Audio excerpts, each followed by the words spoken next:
Finally हामीले चाहिँ साग केलाइसक्यौँ। साग चाहिँ यहाँनिर छ, केलाएर रेडी छ। अब चाहिँ जान्छु पकाउनु। मेरो बहिनी चाहिँ त्यहाँनिर चिप्याङ भइरहेको छ। रुमको हालत चाहिँ फेरि यस्तो चाहिँ म अहिले पकाएर देखाउँछु।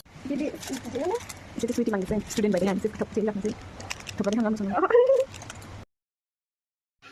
यहाँ चाहिँ अब म बेलुकाको खानाहरू पकाउनुपट्टि लागेँ हो।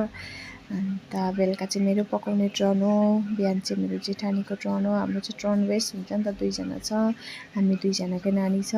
त्यसले गर्दाखेरि चाहिँ उसको नानी अब बिहान मेरो हेर्ने टर्न, बेलुका उसको टर्न, यस्तो हुन्छ हो। अहिले चाहिँ मेरो बहिनीको छुट्टी छ भनेर मलाई चाहिँ ढुक्कै भइरहेको छ। अन्त यता चाहिँ अब सागहरू धुनुपट्टि। हाम्रो चाहिँ फेरि पानीको यति साह्रो दुःख छ नि, पानी आउँदैन हाम्रोमा चाहिँ। हामी चाहिँ रेन्टमा बस्छ हो, त्यसले गर्दाखेरि चाहिँ पानी पनि टाइम टु टाइम मात्रै हुन्छ। तपाईँको 6:30देखिको 7 बजीसम्म मात्रै दिन्छ, त्यो पनि कोही बेला दिँदैन, कम्ती दिन्छ हो। त्यस्तो हुन्छ पानीको चाहिँ। बिहान पनि त्यही हो, तपाईँको 7:30 8 बजीदेखिको 15 मिनट 20 मिनटहरू पानी दिन्छ। पानीको चाहिँ साह्रै दुःख छ तर सिक्किममा कि। यहाँनिर चाहिँ मेरो टमाटर प्याजहरू पनि अब रेडी भइसकिसक्यो।